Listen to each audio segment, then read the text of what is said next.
Radhe Radhe everyone, I am Bhavna Goyal and welcome back to your channel. So this video is all about the SBI clerk class 10 day का जो plan रहने वाला उसके basis पर। देखो जो experience है उन्हें तो आइडिया होता है, लेकिन स्पेशली जो बिगनर जो फर्स्ट टाइम एग्ज़ाम दे रहा होता है उसे बहुत कन्फ्यूज़न होता है। जब मैंने फ़र्स्ट टाइम एग्ज़ाम दिया था मुझे भी बहुत कन्फ्यूज़न था। सो उसी के रिलेटेड मैं आपको इन शॉर्ट में बता देती हूँ, बहुत छोटा सा वीडियो होने वाला है। सो फर्स्ट देखो, टेस्ट ज़रूर लगाना। टेस्ट के लिए मैं हम मॉक टेस्ट की बात करती हूँ। फुल मॉक टेस्ट लगा और उसका एनालिसिस करना बहुत ज़रूरी है। एटलीस्ट आप एग्ज़ाम से पहले 8-10 तो लगा के जाओ। लास्ट ईयर मैंने मेंस दिया था और मेरे नंबर बहुत तो क्या, पर 8-10 नंबर का फ़र्क था। वो इसलिए था क्योंकि मैंने लास्ट टाइम एक भी मॉक नहीं लगाया था। सो आई विल सजेस्ट यू कि मॉक लगाओ। मॉक लगाने से ये होगा कि आपकी स्पीड बढ़ेगी। इसमें आपको स्पीड बनाने की बहुत ज़रूरत है। अभी मैं मॉक लगा रही हूँ, मेरे कहाँ 70 परसेंटाइल आते थे ना एवरीथिंग, लेकिन अब मेरे ठीक ठाक परसेंटाइल आ रहे हैं, 80-85 परसेंटाइल आ रहे हैं। सो धीरे धीरे अभी मैं और मॉक लगाऊंगी तो इम्प्रूव हो जाएगी। ये एक प्रैक्टिकल चीज़ मैं आपको बोल रही हूँ। और सेक्शनल मॉक लगाओ जो भी वीक लग रहा है आपको। जैसे कि आपको लग रहा है कि मैं रीजनिंग में बहुत कम कर पा रहा हूँ या कर पा रही हूँ, तो उसके लिए फिर रीजनिंग का सेक्शनल मॉक लगा लो। फिर देखो ये तो हो गया मॉक का। मॉक ही लगाओ। और अगर जैसे आपको ज़्यादा ही, जैसे मुझे अगर डीआई में बहुत प्रॉब्लम आ रही थी, then I watch Harshal Agarwal sir की मैराथन, वो वाली 4 घंटे की मैराथन है, 3 घंटे में ख़त्म हो जाती है। और फिर देखो ज़्यादा टाइम देके पढ़ना तो पड़ेगा तभी अपन कर पाएंगे, क्योंकि अगर करना पड़ेगा कुछ भी हो जाए। सो आप कोई क्लासेस देखो, क्लासेस कम प्रीफर करना मॉक। लेकिन आपका अब जैसे किसी में आपको ज़्यादा ही लग रहा है देन क्लासेस आप कर सकते हो।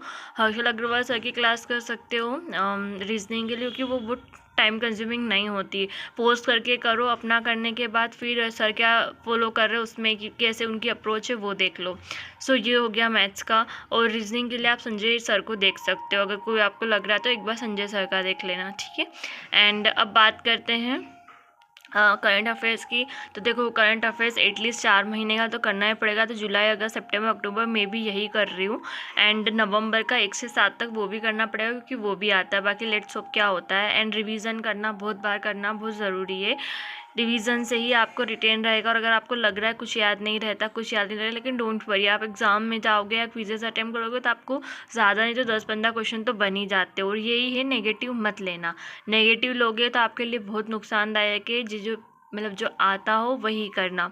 एंड अगर आप तक करंट अफेयर्स में आपने कुछ भी नहीं किया है, सो मैं एक बात सजेस्ट करूँगी, ज़्यादा पढ़ने से बेटर है कम पढ़ लो और उसी को अच्छे से पढ़ लो। सो जो बैंकिंग अवेयरनेस होता है वो पढ़ लेना, आरबीआई न्यूज़ पढ़ लेना, और जो कैबिनेट डिसीजन मतलब स्कीम्स वगैरह जो आती वो पढ़ लेना। इससे आप थोड़ा मतलब 10-12 नंबर ले पाओगे अगर अच्छे से रिटेन रहा तो।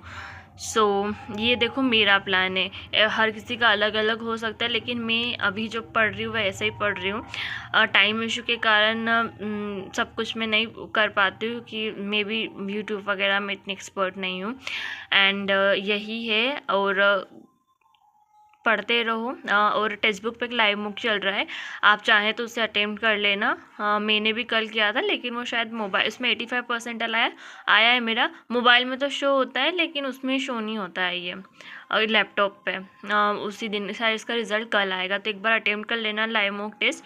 और यही है, all the best for exam. और अगर आपको कोई भी डाउट है तो आप मुझसे पूछ सकते हैं कमेंट बॉक्स में। If you have any suggestion please मुझे देना कमेंट बॉक्स में।